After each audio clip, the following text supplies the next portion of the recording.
Once there was a man called Cilydd, fab Culhwch and Olwen, and he wanted to marry a woman who would be his equal. And the woman he chose was called Goleuddydd. She was as beautiful as the light of day.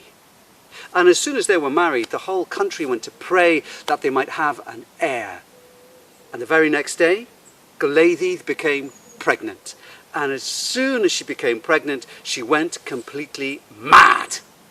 She punched, she kicked, she scratched, she screamed. Not even the king himself was strong or brave enough to stop her, and she just ran out of the palace. She ran and ran and ran into the woods, and they let her go.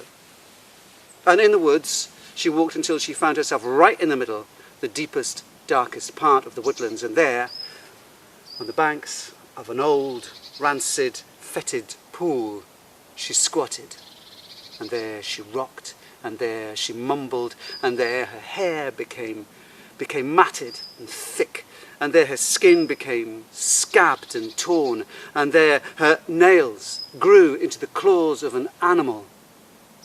And all the time, as she railed and screamed against the rain and the dark and the moon, the little life was growing inside her, until eventually the day came when she was meant to give birth. And then, as suddenly and as completely as she lost her mind, she came to her senses. And her first coherent thought in all that time was, what am I doing here? I'm going to have a baby. I need to get home.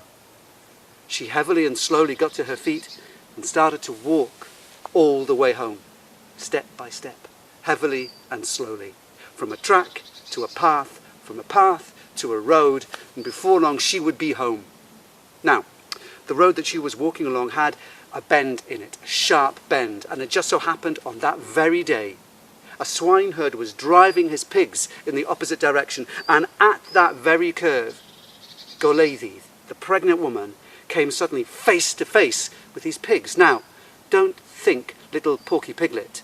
Think huge, bristling, fanged beast. And as soon as she saw these creatures coming towards her, something of the horror that she had encountered inside the forest raised itself up inside her, and she gave birth there and then and fled.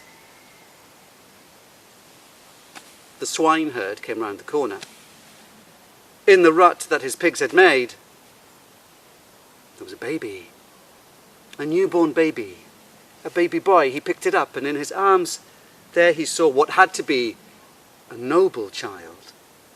So he took the child back to the palace, and there, before long, man, woman, and child were reunited. Cilydd held his baby in his arms, his wife nearby, looking at her darling child. And she said to him, "What shall we call him?" And her husband, Cilydd, said to Goleuddydd, "We shall call him Culhwch, slender, young, pig."